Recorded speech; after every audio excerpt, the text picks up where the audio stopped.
everybody. Alright, it is Sunday, what's that, September 4th? I think it is, yeah, it's the afternoon, about almost 3:30 in the afternoon now, I think. Yeah, 3:24, I think is what it says on my phone. Alright, we are on southbound I-15 right now at I-10 over in the Fontana and Ontario area. Slide over here. We're on the way to pick up a load at the Costco distribution center at Loma. You guys remember a couple of times I picked up loads, delivered loads recently at this same distribution center. This will be my first time ever picking up a load though. While we're at it, just trying to give you forewarning. I'm in a loaner truck right now. It's a white Freightliner. At the moment, I only have my front exterior camera hooked up. I have my rear cameras with me, but I don't have them installed. I don't know how long I'll be in this truck, so I don't really want to put them on until I know, unless I know for sure what's going on here, how long I'll be in this truck or whatever. Kind of similar case with, oh shit, let me slide over. Damn it, truck. He's in the wrong lane.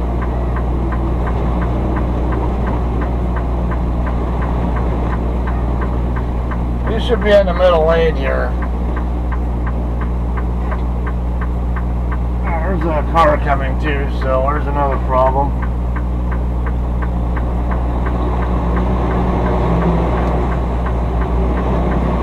Alright, it looks like there might actually be room for to make that right turn there without encroaching on other lanes. But again, if you have two right turn lanes and you can't make the turn from the inner lane without encroaching on the next lane over, you should probably be in the outer lane. Alright, so we'll talk first about this DC here. Now, we usually have empty trailers sitting over there, as you might have seen, or actually loaded and empty, as you might have seen from last couple times I was here. This was supposed to be a drop and hook pickup. However, I guess they don't have enough trailers to work with, so the planner called me up and asked me to go ahead and get down there as soon as I can, because they said they can't load me until they get my empty, and yeah, so I don't know how long I'll be sitting here. They're as quick at loading as they are at unloading. It shouldn't be that long, maybe a couple hours or so at most. See how it goes. Alright, I'm taking a different route than usual. Shut up. Now, a lot of you guys, like I say in the other videos, might be apt to take 15 over to 60 East and then get off at Etowanda and Van Buren and make the series of right turns there to get onto Riverside Avenue, which is the street that Costco's on. I don't like going that way because it's too much of a shit show over there, nowhere near that Flying J truck stop over there. So I'd rather go this way. Don't have much traffic issues at all. As you can see here, traffic's pretty light. Yeah, I do have some traffic lights to deal with, but that's about the worst of it, pretty much. Alright, so what is going on with my truck? Alright, so you guys know I turned it into the shop to get checked out. I knew for sure I wanted to get the radiator looked at. The windshield washer reservoir was leaking at the quantity sensor.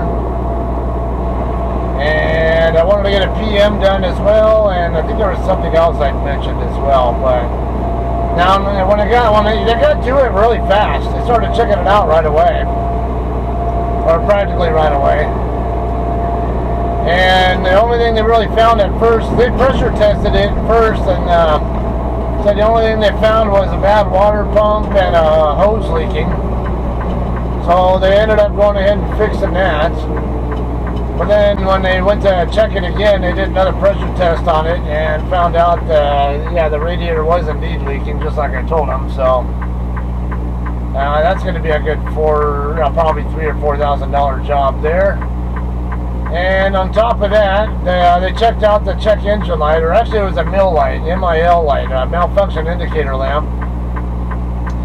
Usually MIL lights are not as serious. They usually mean there's something fuel related or DEF related.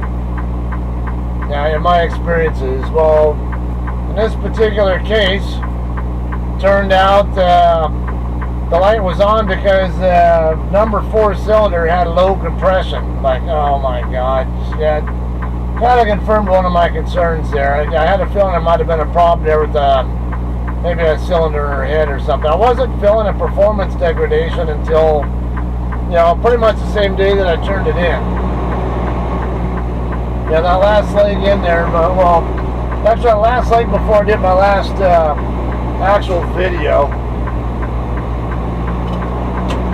That was the last time, that was the only time I felt any kind of performance hit.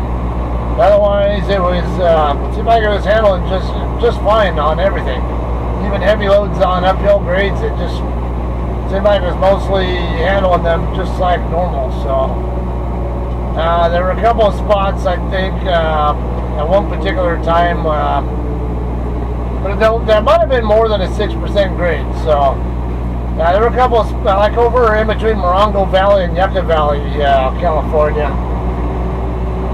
It might have been 7% or 8% grade. Now I had a heavy load. I was expecting to get down to about 24 miles an hour going up that hill, or those two hills that I had to deal with over there, but ended up getting down to about 20, almost to the point where I had to drop into my low side gears, which I've never had to do even on a heavy load with a 6% grade. So, like I said, it might have been a greater than 6%. It could have been a 7 or 8. I don't know, but that could also explain it. But it wasn't. I never actually had to get down to 5th gear. So, long story short, there, I got a bad head gasket or something else going on. They're gonna do an estimate for in-frame. Shut up, there's not even a line there. I told you to do that. An in-frame rebuild, and that's going to be over $20,000 repair job. So, breakdown basically essentially said that truck's done. You're gonna have to get a different truck. So, yeah, I ended up finding out that there was a loaner available in the San Bernardino yard. And picked it up yesterday morning. I got some shit to talk about this truck when we get parked. We're almost to the Costco DC though. We've been making a left here at this stop sign over here on the other side of 60, and up the street on the right side will be Costco.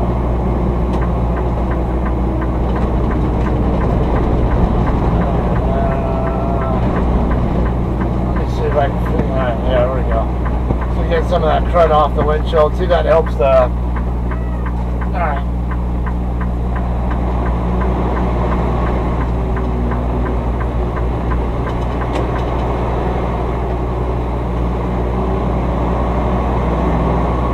Well, as of right now, I don't know really what the future holds, because you guys know how much I detest driving auto shift trucks. Even more so, I can't stand collision avoidance system. That damn thing has no business whatsoever on a truck. I even had an experience with it today on the way over here, which I'll get into in a bit. I don't know, we'll figure something out. I don't know if I'll use my phone or my regular interior camera, but we'll figure something out here. Alright, only one lane open here, right here, so I need to make sure I get my pickup number ready if the phone will cooperate.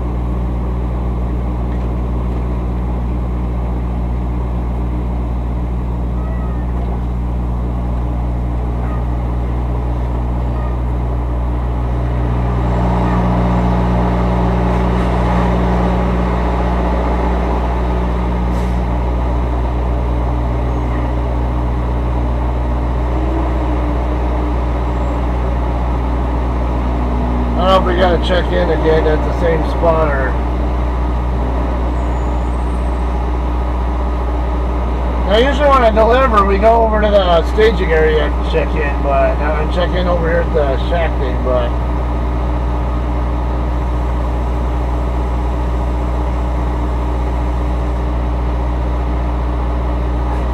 I'm here for a pickup. Still over there? Alright.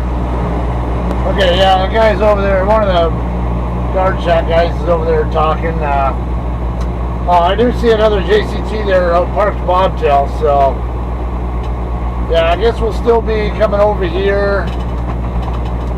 We'll eventually drop our trailer in the door, and I see at least one JCT. It might be two, I can't tell what that second one is there. Yeah, we'll park it over here.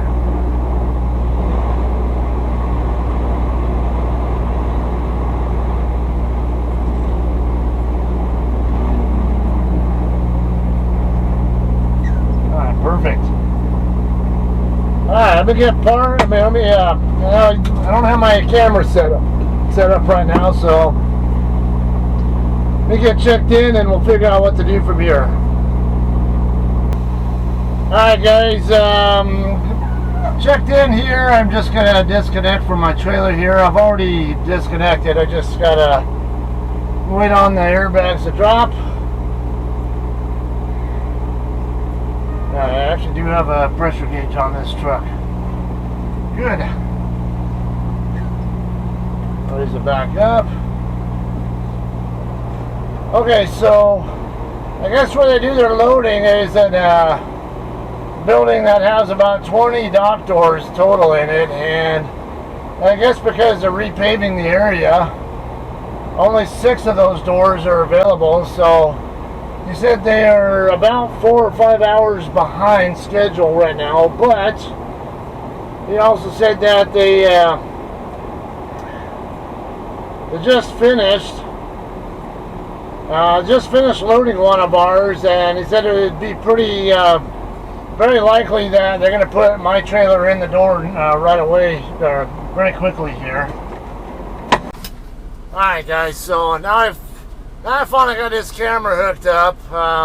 So I bought a new mount from Garmin, because what it does is these Garmin cameras, or at least the Garmin 45, which is what I'm looking at right now talking to you on, it has a magnetic mount that basically has a sticky side that mounts to the windshield, and then it's just a magnet on the other side that the mount itself actually hooks up to. Or, well, yeah, so I can easily pull it right off and take it right on and off the windshield very easily. Anyway, yeah, I don't know how long I'm going to be in this truck. It could be a while. Or it could be on the shorter side. I don't know. I don't really want to drive an auto shift truck if I don't really need to, but I might not have much of a choice, so we'll see how it goes. I'm already in the hole on the maintenance account. I don't want to stick JCT on that. They've been really great to me, so I don't plan on leaving here until at least the maintenance account's paid off. And then once that's paid off, I don't know, we'll see what happens there. I don't know if they're going to work with me on the truck, because like I said, the truck balance was already paid off. It's just a matter of, I'm going to do the honorable thing and pay off the maintenance account too, because JCT forked out all that money to pay for it. And,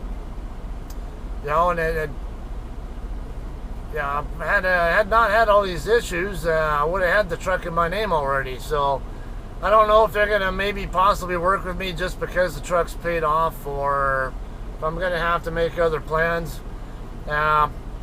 It's a tough decision to make here, man, because you guys know I'm much rather be in a manual, and I don't want anything to do with auto shift. I mean, I can tolerate auto shift. I'm not a fan of it. I don't like it, though, for sure, and I don't want collision avoidance trying to make its own decisions on whether there's a problem. Even just today, I stopped at the Pilot in Hesperia after I left my house, so I get reefer fuel. getting off the interstate there, right there at Highway 395 and Joshua Street. Not one single person in front of me on the ramp, anywhere. As soon as I get off the ramp, around the gore point, all of a sudden I start hearing these beeps, whatever, and I look down on the instrument panel over here, and it says collision warning. Like, huh? There's nothing here to collide with. All there's is a fucking sign right there. One or two signs right there in the gore point. I was nowhere near any position to hit them, and that's the problem with these stupid damn computers. And then I had 2 or 3 times where the lane departure warning tried to tell me that I was deviating to the right side of my lane, and I'm sitting here in the middle of my lane. Again, why do I need a fucking computer to do my job for me? I don't need it making false alerts and stuff or trying to trigger the brakes on me. I was surprised it didn't trigger the brakes on me, because I actually left my foot off the throttle on purpose just to see if it would try to slam the brakes on me. I knew there was nobody behind me either. I knew that, so I was just curious if it was going to trigger on me, and it didn't. So, I don't know. It's don't really like the system, and I don't want to drive a truck for more than necessary if it has those systems in it. Lane departure, not such a big deal. I don't like it, but most of the time it's not such a big deal. Just keep it in the middle of the lane, and I don't have a problem. But collision avoidance, no. That's pretty much a showstopper if that thing triggers the brakes on me for no reason. So we'll see. Fingers crossed. I really, ideally, would like to get my truck back, even if it's got 900,000 miles on it. Like I said, I have the bare minimum of crap in it, and plus it's a 10-speed, so I don't have to worry about the computer doing the shifting for me, which, I mean, I was trying to take advantage of the adaptive cruise system in this truck on the way down here, and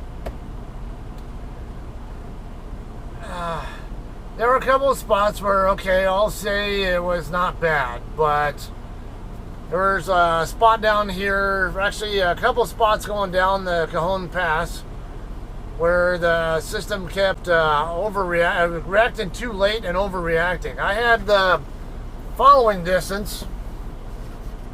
Let me use my phone here to show you guys. Okay, so on the instrument panel I got here, I'm going to come here and hit this button right there. And I'll do it one more time. And you'll see it has following distance. Now, I can use these left and right arrows right here to adjust the following distance. It's by default, I think 3.5, 3.6, whatever it is. I set it originally to 2.4. That's actually, I felt it was too close though. I think it was a little bit longer distance than that would have been more appropriate in my opinion. So I ended up going, I think 2.6, 2.8 or something like that. I'm going to come back out. Oh, actually, I can leave that there, hit back. Alright, so now I can adjust that, but like you see there, problem is, coming down the pass, I saw that my following distance was like 1.2, 1.4, and I'm expecting the truck to do something there to adjust to it, because the traffic was not going any faster than me up ahead. I was in, moderate to heavy traffic conditions, I would say. So, like I said, I was expecting the truck to react, and it didn't. Had I known it was not going to react, I would have just turned off cruise control already and just manually controlled it, because I felt I was following too closely. So I backed off. I was intentionally leaving it like it was, leaving the cruise control set at 60 and watching to see just what it's going to take for that adaptive cruise to react and how heavy it's going to react. And yeah, pretty much proved my point. It takes too long to react, and then reacts too heavily as well. Like I said, I could have reacted sooner and with less force, less braking pressure and Jake brakes, whatever, to get a more appropriate distance behind the person in front of me. Yeah, so so many reasons why I don't like automation. Whoever's in the other JCT truck is hanging out in there now. Alright, so another problem I have is with this this box thing here on my windshield. If you guys follow me or are friends with me on Facebook, whatever, you might have already seen that. It's this big ass box that takes up the upper center of my windshield. Thing just pisses me off. It takes a lot of space here. Let me show you. Alright, so this big ass thing right here, I have two problems with it. One, because I'm tall and I sit at the, so yeah, you guys know I'm tall and I sit further back in the chair.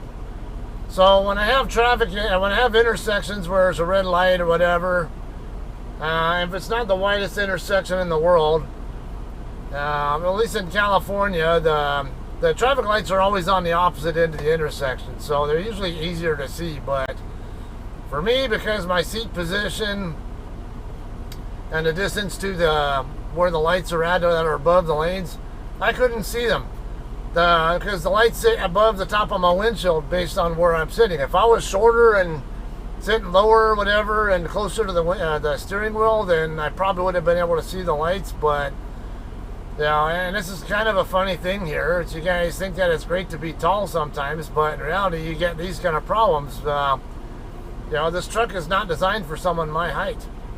You know, I have leg room, but the problem is I got T-Rex arms, so I either get the leg room and I feel like I have to stretch to reach the steering wheel, or I get the right, you know, what I think is the right feel for the steering wheel, but my legs are too close to the pedals. And then this other problem here, I have the seat where I want it and can't see the damn lights because they're up above the top of the windshield. And then the one that's at the corner,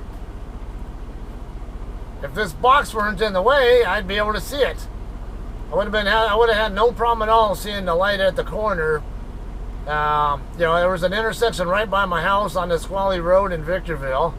And when I left the drop yard with this truck yesterday, there was an intersection, one or two intersections on 5th Street in San Bernardino that I remembered were the same situation where I couldn't see the damn lights and I had to duck and look around this stupid box just to see what the light on the corner showed. So, not a fan of that, guys. I hate it.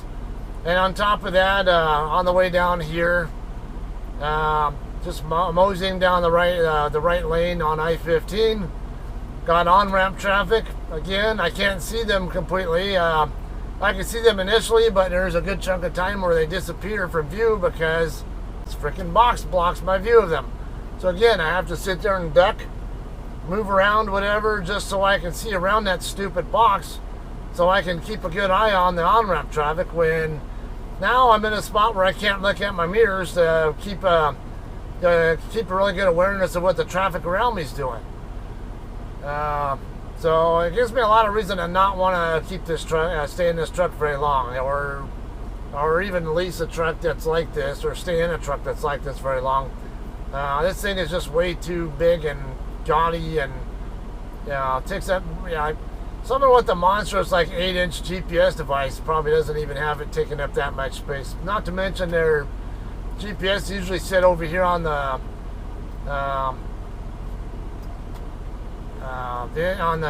dashboard, where it's not as much of a hindrance anyway.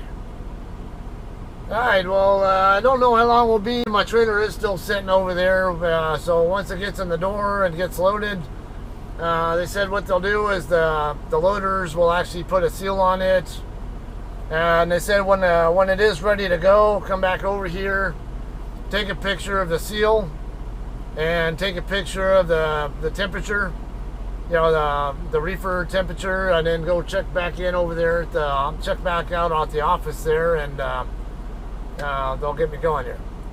All right, till then, we'll press on with more once we're done loading here, okay? Alright guys, we're ready to pick up our load here. It is done. It's actually a different trailer than the one that I dropped. I watched them pull it out of the door, and then just a minute ago I got a message saying that my load is ready on that same trailer that I just watched them pull away with. So the shack driver is right here dropping it right now. They're basically just using these doors over here as drop doors, as parking spots. So I'll get hooked up to it. I'll get a picture of the seal and picture of the reefer setting and all that, and we'll be on the way out of here.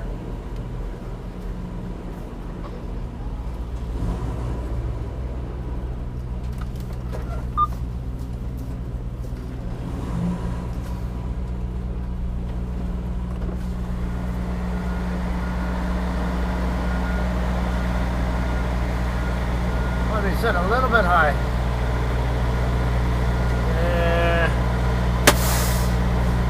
I like it to be a little bit higher than it, lower than it is. So I'm gonna go out and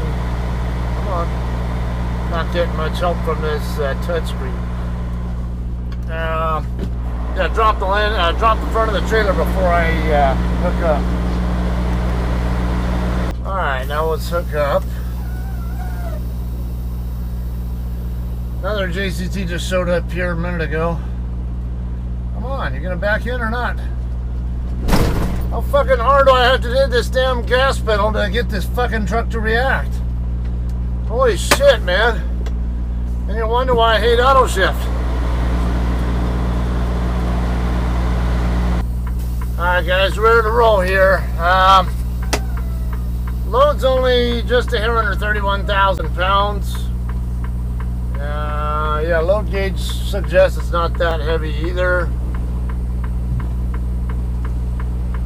And let's see.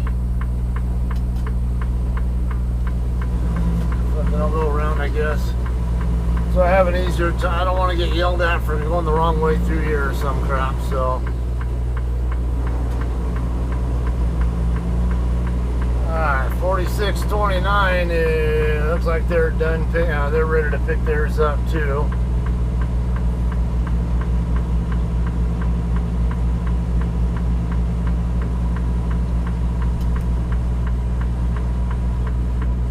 Why are we coming this way? They just dropped his trailer and they just grabbed that one. So, who's this? 4305 Delta 4305.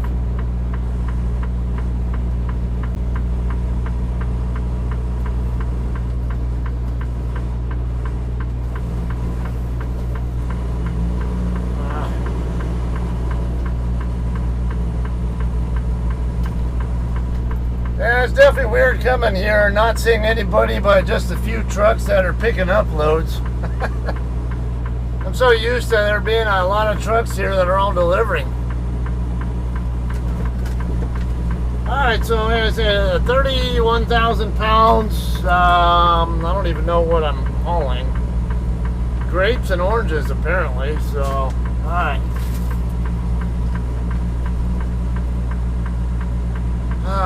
Alright, so this load's going to be going to the Costco DC in Dallas. It's basically just a cross dock load.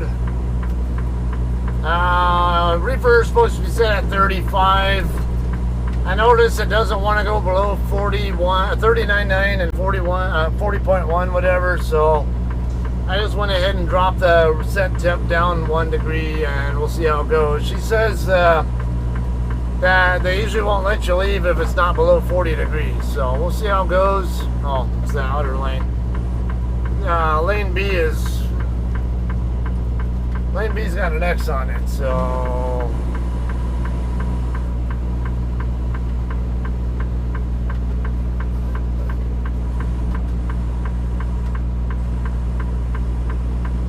how's this work? I guess we just come up here and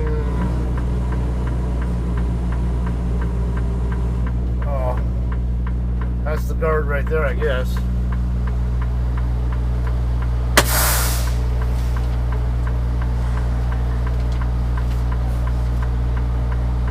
Hello.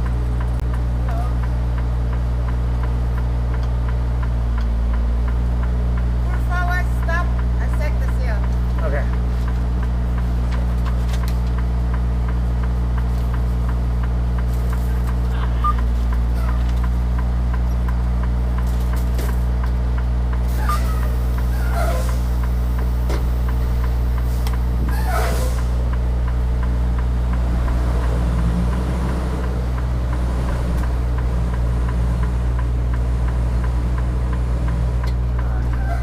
That's the other thing here is I already had it in drive, but it made me shift back into neutral just so and then back into drive just so I could even move forward.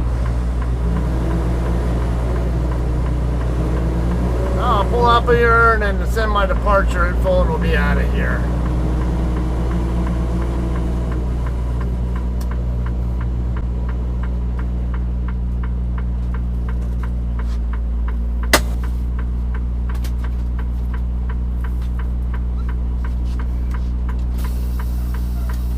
Alright guys, we're all set here to head out. I don't have any real reason I want to stop at Flying J down here, so I don't want to deal with that shit show over there. So I'm going to take the normal route that I normally take in and out of here. That would be Mission over to Milliken, and then Harupa Road, Harupa Avenue, whatever, and then take Harupa over to I-15.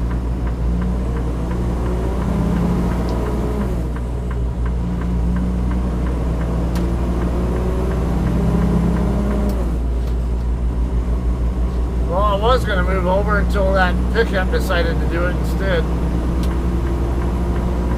As soon as he decides to go by, I can. Alright, here we go.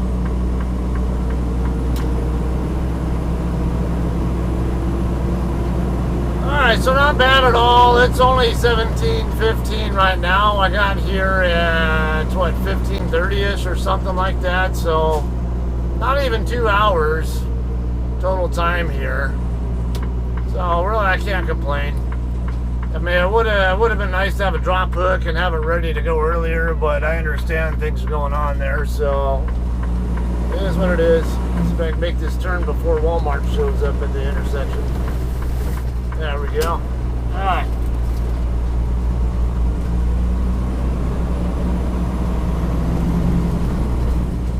All right, this is due sometime Tuesday the 6th. In Dallas at the Costco DC there. Just looked up that place and it is, stop, shut up, and it is along I-20, just north of Interstate 20, kind of over on the west side of Dallas it looked like, I guess I would say, southwest side of Dallas, more or less. So I will have some more footage for you guys there, most likely. Again, I don't know. I probably won't have rear camera footage for you guys, but at least I'll have front and interior for you guys to work with. And by the way, speaking of with this video, so I started this video only with the exterior footage, exterior camera. You'll probably see just how hugely different the audio quality is between my exterior camera, which is a Eagle Eye 4. Now it's a 3-camera system, and the Garmin 45 that that looks at me. The audio is so much better on the interior camera. That's why a lot of times, even with I like to have this interior one running anyway, just in case, just for the better audio. Not to mention if there is an incident that happens, hopefully it'll get good footage of me doing the right thing as well. So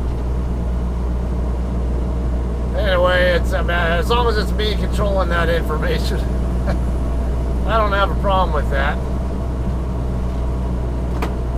Anyway, I'm going to call this one a day. You already know the route I'm taking because you saw me take the same route into here. So I will see you guys in Dallas, alright? Y'all have a great day. We'll see you then.